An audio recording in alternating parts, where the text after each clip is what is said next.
Assalamualaikum warahmatullahi wabarakatuh. Seperti biasa, sebelum dimulai ceritanya, bantu Mimin tekan tombol like dan berkomentar juga, Tuan dan Nona. Terima kasih sesudah dan sebelumnya. Oke, mari kita lanjutkan saja ceritanya. Bab 2644, Memimpin Ratu Iblis keluar dari penghalang. Siji tampak sedikit bingung dan bertanya kepada Li Fugui. "Saudaraku, simpul apa yang kamu bicarakan?" Li Fugui tidak tahu bagaimana menjelaskannya. Setelah berpikir sejenak, dia berkata kepada Siji, yang disebut simpul hati hanyalah beberapa kejadian masa lalu yang membuatmu sedih. Setelah mendengar ini, dia cemberut dan berkata, "Jika memang begitu, akan sulit." Li Fugui bertanya balik, "Mengapa?" Siji berkata, "Kakak, kamu tidak tahu, ada begitu banyak hal yang membuatku sedih. Ya, seperti ayah angkatku. Meskipun ia telah meninggal selama ribuan tahun, aku masih merasa sedih ketika memikirkannya sekarang.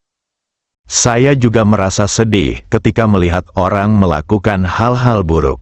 Li Fugui berkata, "Bukankah ini sederhana? Ayah angkatmu menyakitimu dan membuatmu merasa sedih. Kamu bisa memikirkannya, karena dia sudah meninggal sekarang, mengapa kita harus bersedih karenanya? Kalau lihat orang berbuat jahat itu bikin sedih.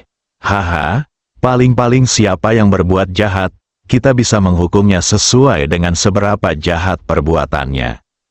Misalnya, dia." Sebelum Li Fugui selesai berbicara, Siji berkata, "Saudaraku, apakah orang yang melakukan hal jahat pantas mati?" Hati Li Fugui menegang, agar dia tidak membunuh orang tak bersalah setelah mengeluarkan gadis mayat itu.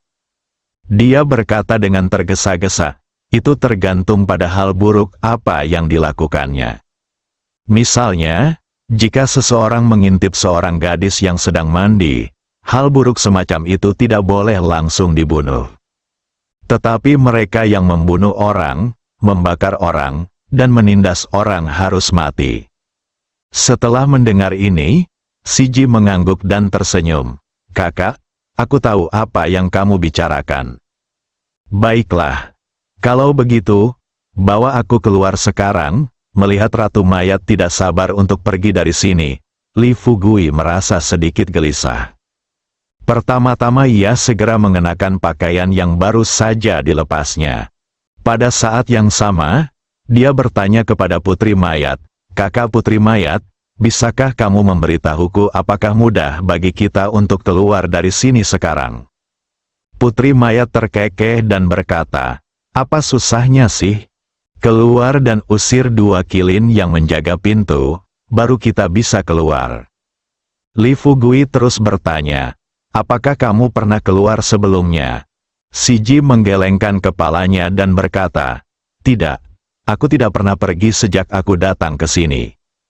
Li Fugui menggaruk kepalanya dan berkata sambil tersenyum kecut, "Lalu bagaimana kau tahu bahwa selama kita mengusir kedua kilin ini, kita bisa keluar?" Siji tertawa dan berkata, "Itulah yang kupikirkan." Li Fugui terdiam sesaat. Aku diam-diam berpikir, bagaimana mungkin alam rahasia matahari yang diciptakan oleh orang-orang besar di surga dan Raja Iblis bisa terungkap hanya dengan mengatakan hal itu. Melihat Putri Mayat sudah berjalan menuju pintu, Li Fugui segera membujuknya, "Kakak Putri Mayat, tunggu sebentar, bisakah kau biarkan aku keluar dulu?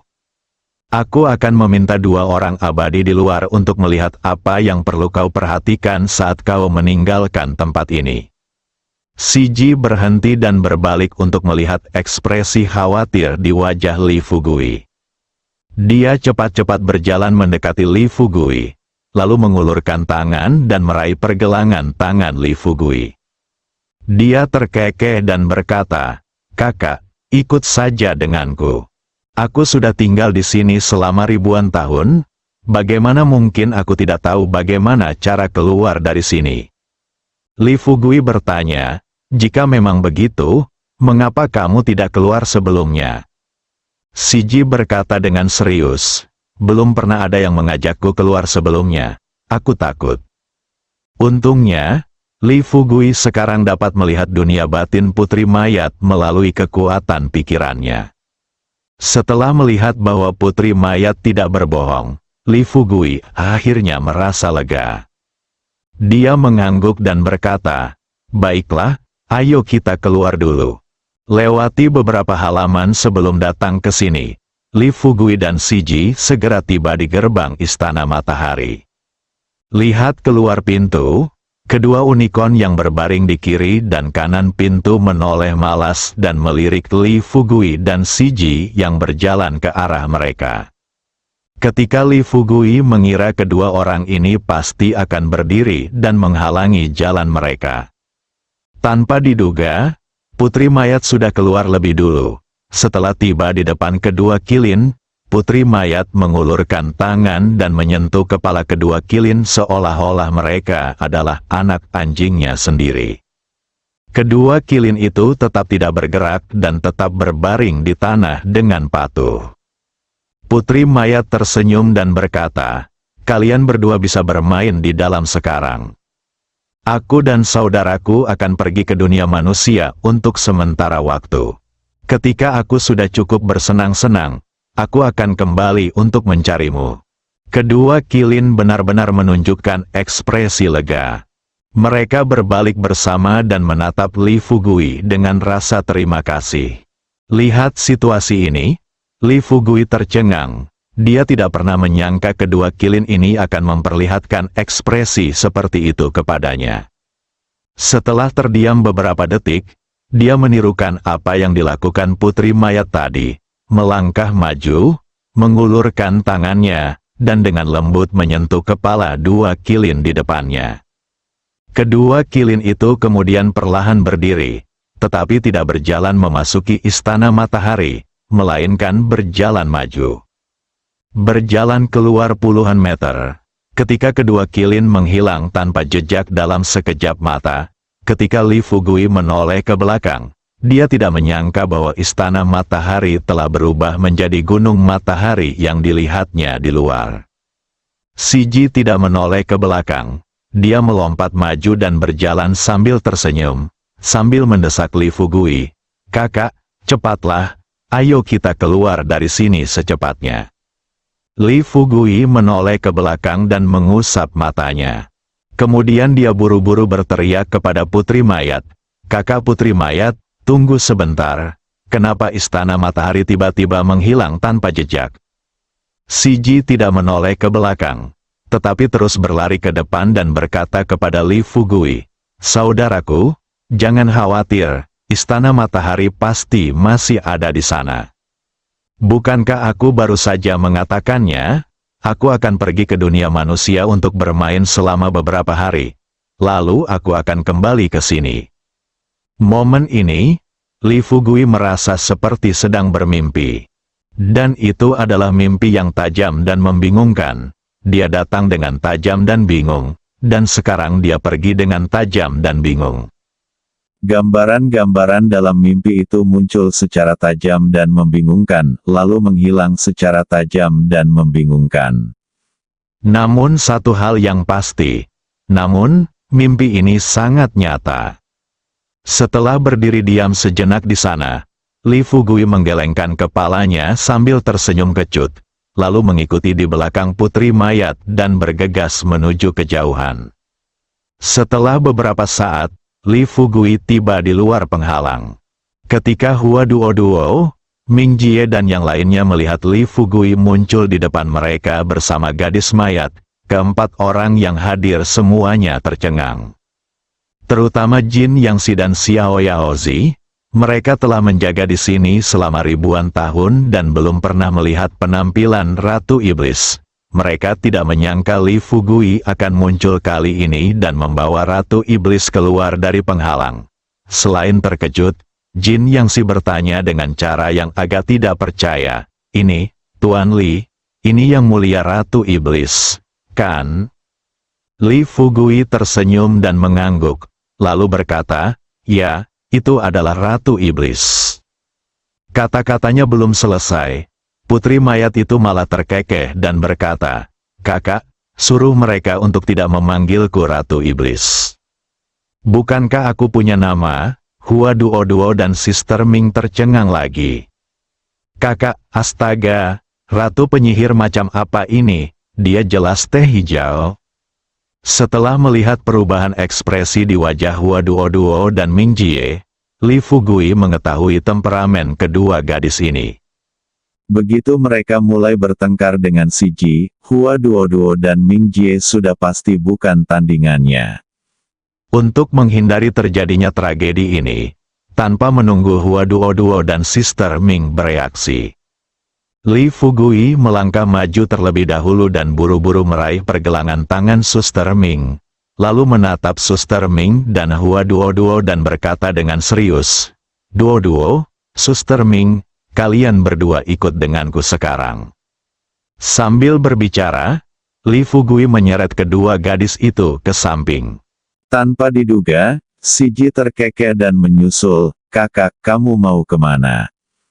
Kalau ada yang mau kamu katakan, katakan saja di depan kakakmu. Li Fugui menoleh cepat, tersenyum, dan berkata kepada si Ji, "Saudari si Ji, tunggu aku di sini. Aku akan berbicara dengan mereka sebentar, lalu aku akan datang dan menjemputmu. Setelah itu, kita bisa pergi dari sini bersama-sama." Setelah mendengar hal itu, si Ji tampak sedikit kecewa dan berkata, "Kakak, aku merasa kamu tidak bersikap sebaik saat di sana." Li Fugui terdiam. Tapi saat ini, dia hanya bisa memaksakan senyum pada sang putri mayat untuk sementara waktu. "Haha, bagaimana mungkin? Maukah kamu patuh saja dan menungguku di sini dulu?" Meskipun putri mayat agak enggan, dia tetap mengangguk pelan dan berkata, "Baiklah, aku akan menunggu di sini sebentar."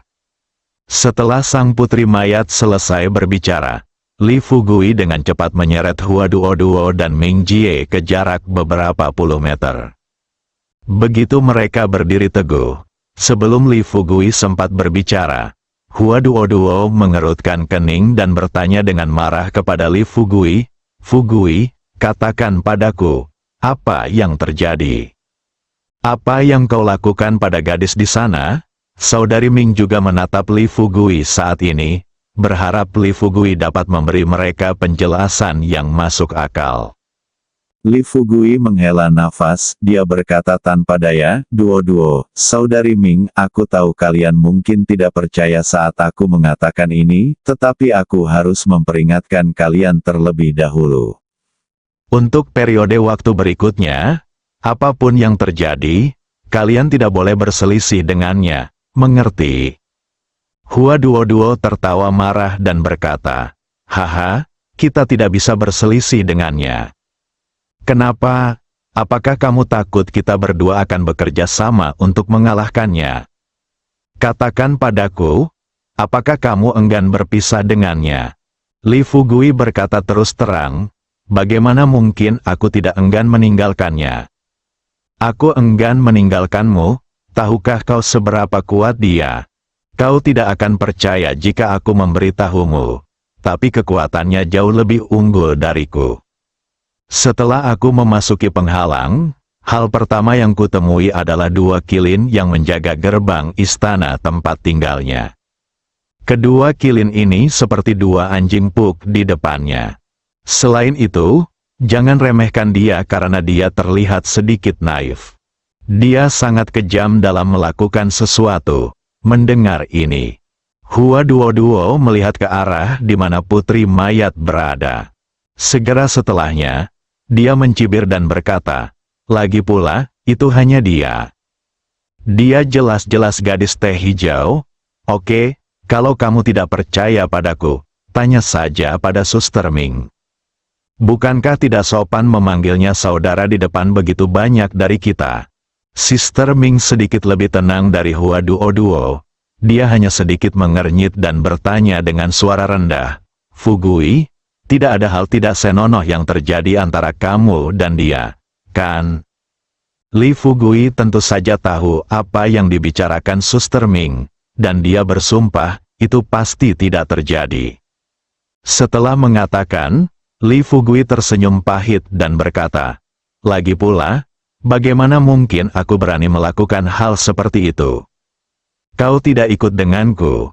Jika kau mengikutiku masuk dan melihat semuanya, kau akan tahu betapa sulitnya bagiku di sana." Hua Duo tidak begitu mempercayai omong kosong Li Fugui. Sudah lama bersama Li Fugui. Orang lain mungkin tidak tahu orang macam apa Li Fugui. Tapi bagaimana mungkin dia tidak tahu? Orang ini, jika tidak terjadi apa-apa saat dia bersama gadis lain secara pribadi, dia bukanlah Li Fugui. Di samping itu, itulah ekspresi yang diberikan putri mayat kepada Li Fugui barusan, ekspresi yang hampir membuat orang menangis. Kalau tidak terjadi apa-apa antara dua orang itu, bagaimana mungkin mereka berwajah seperti itu? Fugui, itu sudah terjadi, jadi mengapa kau menyembunyikannya dari kami? Li Fugui tersenyum pahit dan berkata, Duo, mengapa kamu tidak percaya apa yang kukatakan? Aku sudah bilang itu tidak terjadi, jadi itu pasti tidak akan terjadi. Lagi pula, jika sesuatu benar-benar terjadi di antara kita, apakah aku masih perlu membawanya keluar sekarang? Kau tahu, jika kita ingin memecahkan rahasia dalam gulungan rahasia surgawi, kita harus mendapatkan darahnya. Aku tidak percaya kau tidak tahu apa arti sedikit darah ini. Hua Duo terdiam mendengar kata-kata Li Fugui. Suster Ming membuka mulutnya namun tidak bisa berkata apa-apa. Tapi segera, Suster Ming perlahan-lahan menjadi tenang. Setelah melihat ekspresi sedih di wajah Li Fugui, dia berbisik, Fugui, bisakah kau memberitahuku mengapa kau membawa Ratu Iblis ini keluar sekarang? Li Fugui mendesah tak berdaya. Aduh, sekarang jika aku ingin memecahkan gulungan rahasia surgawi, aku hanya bisa melompat ke dalam perapian dan mengalahkannya. Tetapi jika aku memaksakan diri, dia pasti akan memukuliku sampai mati. Jadi aku harus menemukan cara agar dia mau mengikutiku. Tepat saat dia mengatakan ini, Hua Duo menyela Li Fugui dan berkata, "Hah, tidak tahu malu." Saudari Ming melirik Hua Duo dan berbisik, Duo, tolong bicara dengan benar." Hua Duo cemberut dan menatap putri mayat dengan marah. Saudari Ming berbisik kepada Li Fugui yang telah berhenti berbicara, "Fugui, silakan lanjutkan bicaramu." Apa yang terjadi? Li Fugui terus saja berbicara. Dia mengemukakan idenya untuk mengeluarkan putri mayat dari segel dan menuju ke dunia manusia, menggunakan kecintaan yang besar terhadap dunia manusia untuk mempengaruhi pihak lain dan menghilangkan kebencian di hati pihak lain. Setelah mendengarkan ini, Suster Ming bertanya dengan khawatir, "Fugui, jika kamu membawanya ke dunia manusia, apa yang akan kamu lakukan jika dia menjadi tidak terkendali dan mulai membunuh orang?" Li Fugui menggelengkan kepalanya dan berkata, "Tidak." Hua Duo berbisik, "Fugui, kamu harus tahu bahwa tidak ada yang 100% pasti di dunia ini. Jangan takut pada 10.000 orang, bersiaplah untuk yang terburuk. Jika situasi yang dijelaskan Suster Ming terjadi, bagaimana Anda akan menghadapinya?" Li Fugui terdiam beberapa detik, kemudian dia tampak sudah mengambil keputusan. Dia berkata kepada Saudari Ming dan Hua Duo, "Jika situasi ini benar-benar terjadi, itu hanya berarti bahwa umat manusia ditakdirkan untuk dihancurkan kali ini." Bersambung.